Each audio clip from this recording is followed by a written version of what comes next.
Do you need an example of a CEO that embraces the techniques and habits for these fast-changing disruptive times? Well, tune in for this video or this podcast because today I'm interviewing Valérie Urbain, the CEO of Euroclear Bank, and she will share a choice that she had to make in her career, and it wasn't choosing between her family life or her career. So tune in and find out what it was.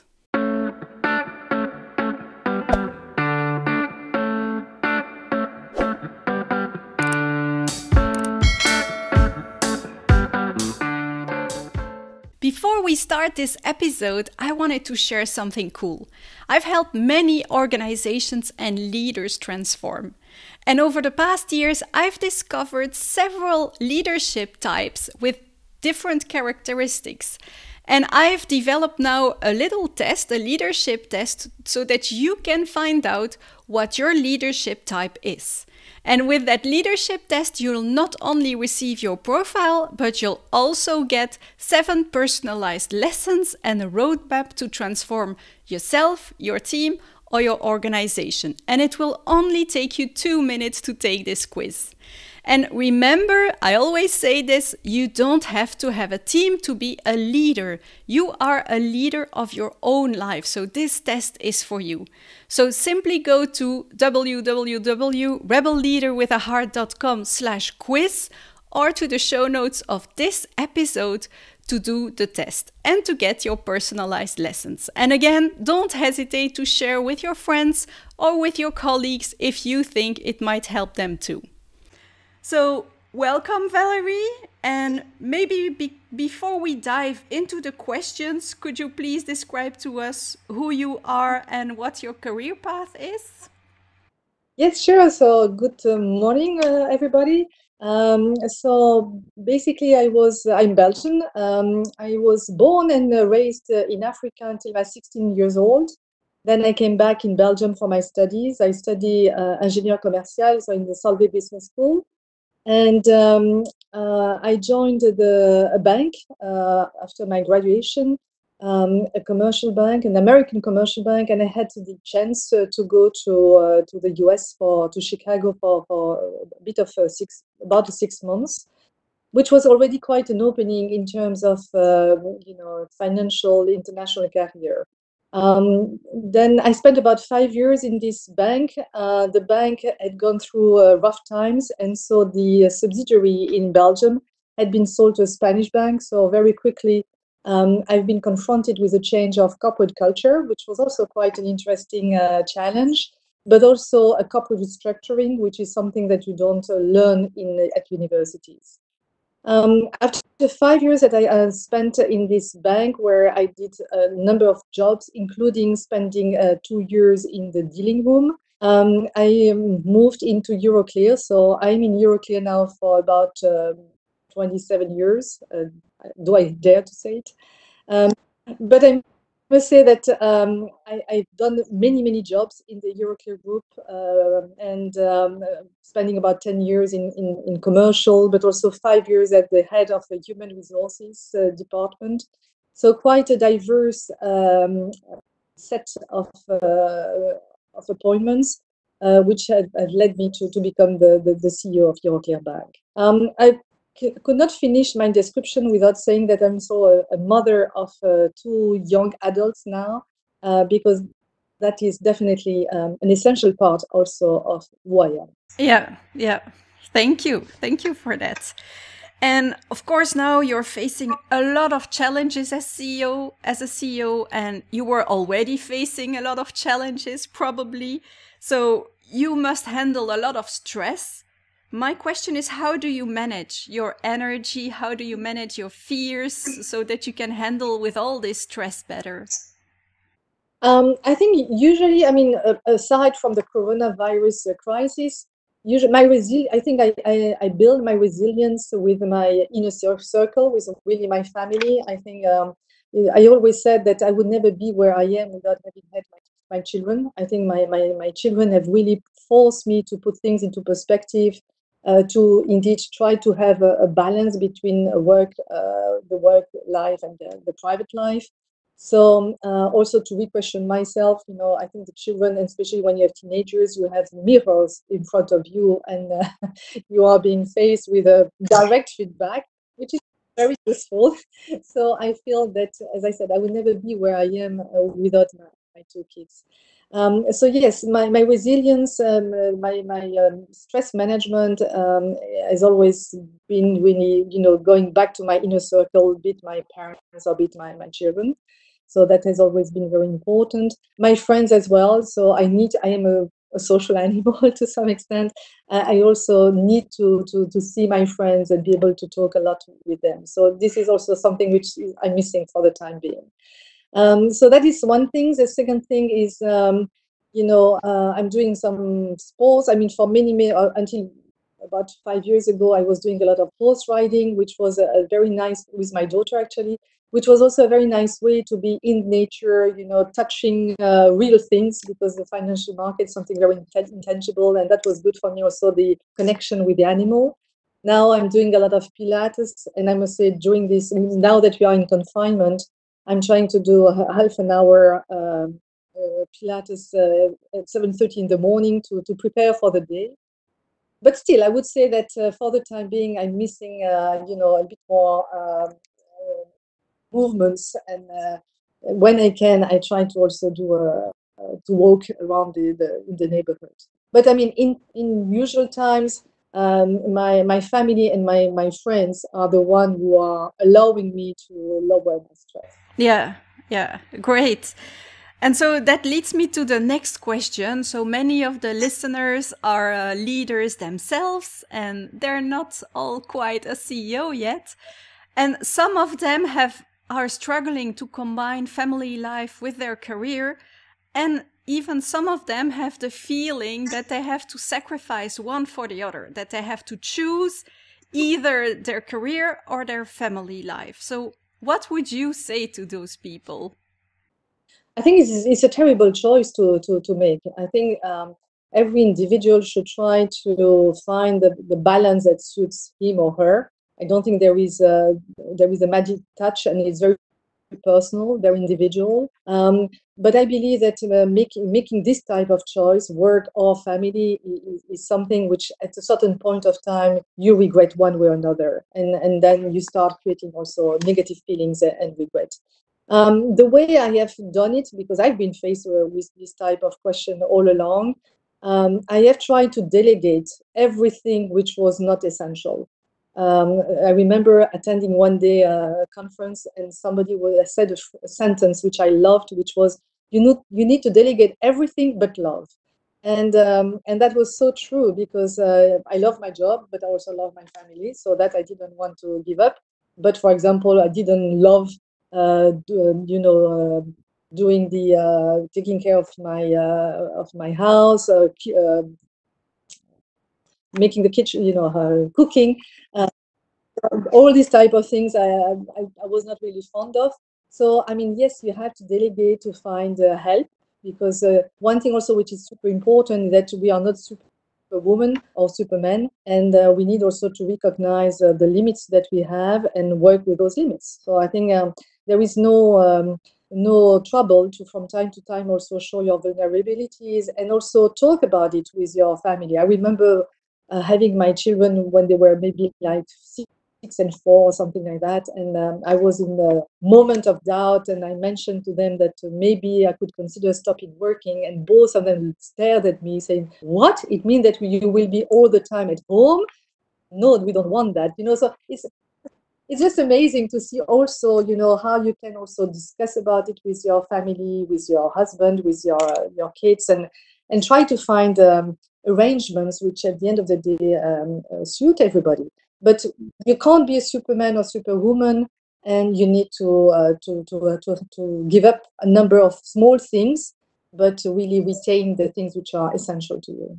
Yeah. So you don't believe you have to sacrifice one for the other if you don't want to, of course. Yeah. No, exactly. On the other side, I've always said to my kids that I was always available to them whenever it was needed. And for example, my assistants, whatever job I've done, knew that I always have two phone number, two for iPhone, one professional one private one. And when the private one rings and it is my children, I stop everything. So unless there is something, okay. But I mean, they have always had this priorities whenever it was needed. At the same time, they also learned very early not to bother me with details or whatsoever. So again, that's what I'm saying. It's a question of dialogue at home to fix some rules, and to remain available to them when they need it. Yeah.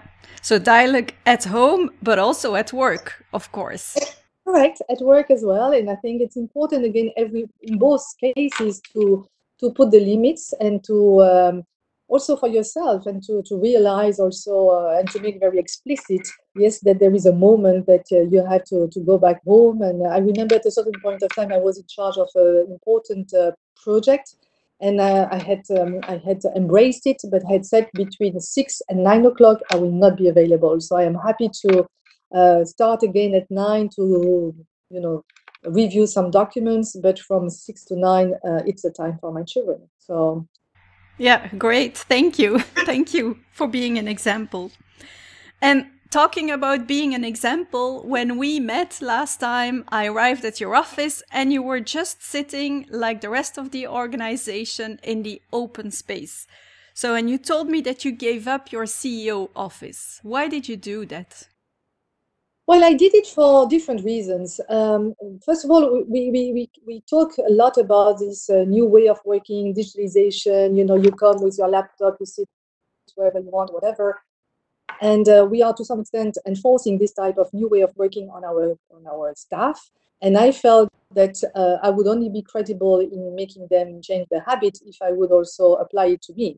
In addition, I was also taking that as a new learning experience for me. So I think that I'm doing a lot of double reverse mentoring with also some new generation. Also having young children, young adults at home, that also forced me also to review a number of my preconceived ideas.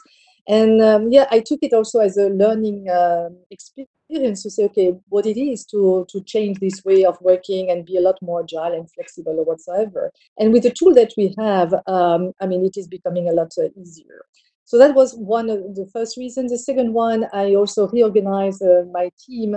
And some of my direct reports could not have either a closed office. So again, I felt that why would I be privileged when others would not be?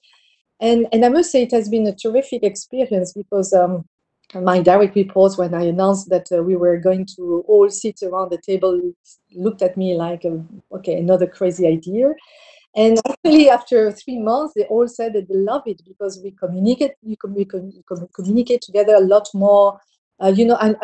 Some of them are rather new in their jobs, so it was also a way for me to listen to where they stand, and to mentor them to some extent in their new role. So yeah, it's only benefit. I love it. And yes, we also have from time to time headsets that we can use to isolate ourselves from the noise. But again, even on that one, it was quite interesting, because some of our staff members are complaining about the inability for them to concentrate because of the noise. Now that I am on the floor, I realize what it means. So again, I can also be a lot more credible when I propose some new solutions in order to help on the noise and the disturbances of being on an open space. So it's very powerful. I like it a lot. And I think we need to also realize that we are unfortunately becoming the old generation. And my role is to prepare also the company for the new one. And so, yes, I need also to accept that what I used to know as a people management practice or leadership practice is changing. Yeah, nice. So last time you told me a nice story about a special task force that you created, and they had to handle a crisis. And so the normal decision lines were shortened, and they worked very hard, really, really hard, probably harder than other people in the organization, but they were very motivated. So can you tell me a little bit more about that, and also what you learned about this? Yeah, I think it was indeed a long crisis, because it's a crisis. We needed to completely transform a part of the business, and it lasted over about 2 years, and it was very difficult because a lot of external stakeholders or internal stakeholders were really questioning the value of that business. So it was a very difficult for the people in that team, because they felt that they were really questioning their expertise and their experience.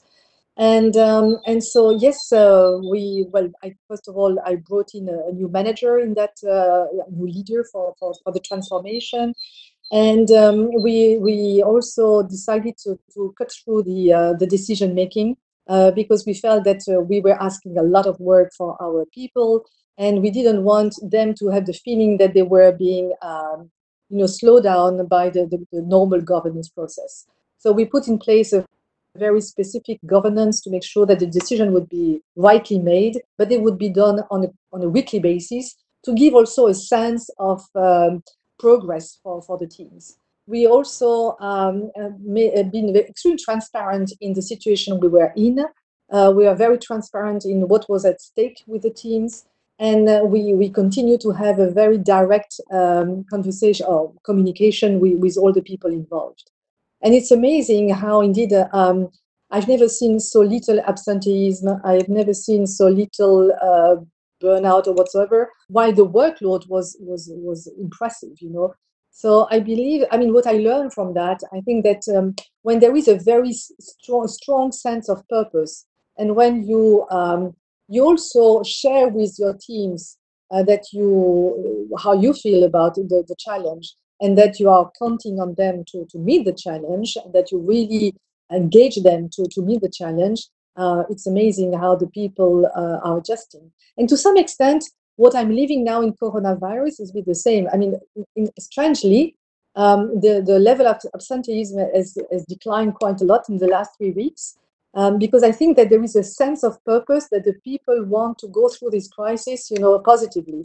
So I think when you manage to really engage people on a very clear objective, and that you are part of it, and you share your vulnerability, your fears, but also you show confidence in the team to meet the challenge, usually a team can make a wonder.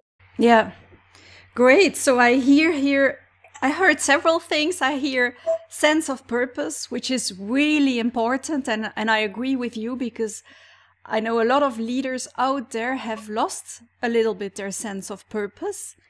But I also heard transparency. You were very transparent, even about the challenges or what was at stake, and short decision lines and empowerment.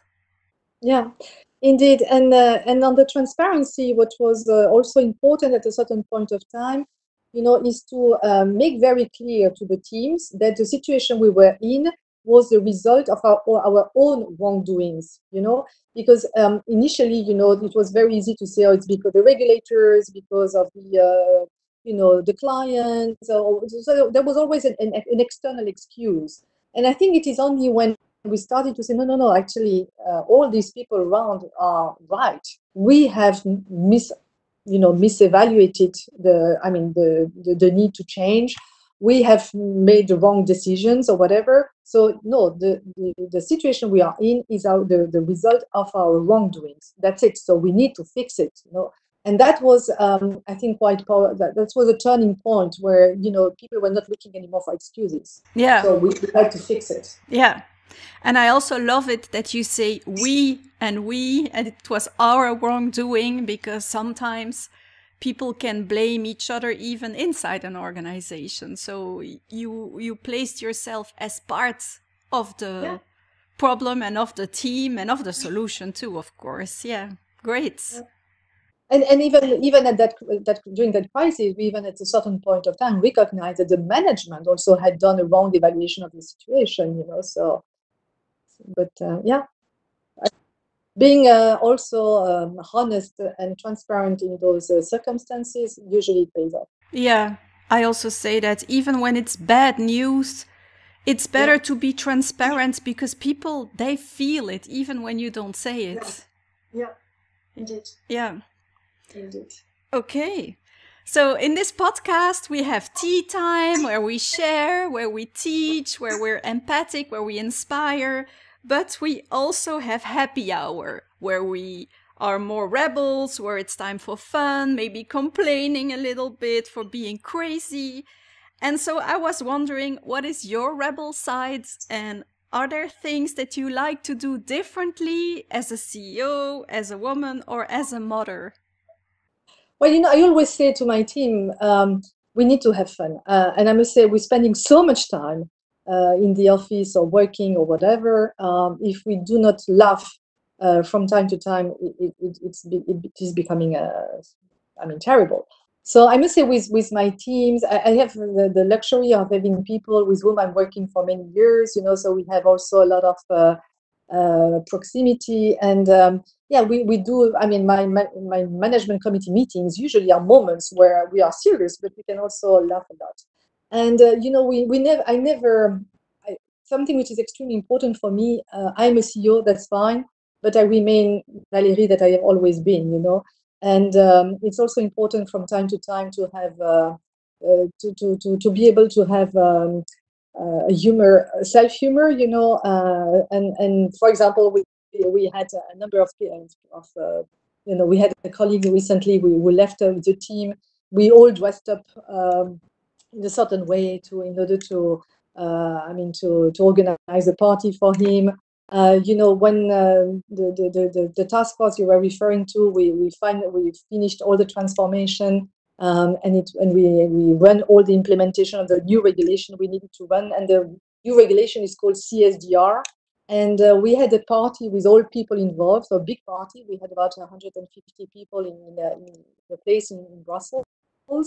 And I asked all my management committee to sing a song. To prepare a song which was YMCA changed into CSDR. And so not only did we have a clip with all the management committee, making the sign, the CSDR, but in addition, during the party, we showed it, and we asked the whole audience to sing it.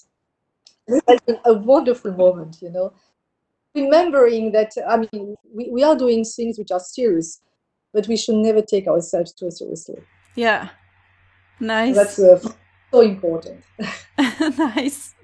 Okay, so thank you for this. I don't know if you would like to add something for listeners, a last tip or a last insight or something you'd like to share. No, I think you need to enjoy life, and you need to enjoy the moment you spend in the office as well as at home. I think life is too short, so you need to know what is good for you and to do it. And I don't like too much giving advices, because at the end of the day, we are all different, and we need to know what is good for ourselves. Yeah. Okay. Well, thank you very much. I really enjoyed our conversation, and I hope our listeners did too. I really enjoyed your human side, and also the fact that you're very humble. These are traits that I like in a leader, and that I believe that we should all have if we want to be better prepared for the disruptive times where we have to move faster and trust the people more and empower the people more. Yeah. Thank you very much, Murielle. I also enjoyed it, and thank you for that podcast too. And I wish you all the best in those difficult times. Thank you. So this was a great interview. Lead by example, choose what gives you energy, stay humble, acknowledge your mistakes, don't take yourself too seriously, and have fun. I wish all CEOs were like Valerie, don't you? Now, I hope you enjoyed this video. In our next episode, I'll talk about how you can manage your mindset, because every transformation starts with a new mindset. Bye!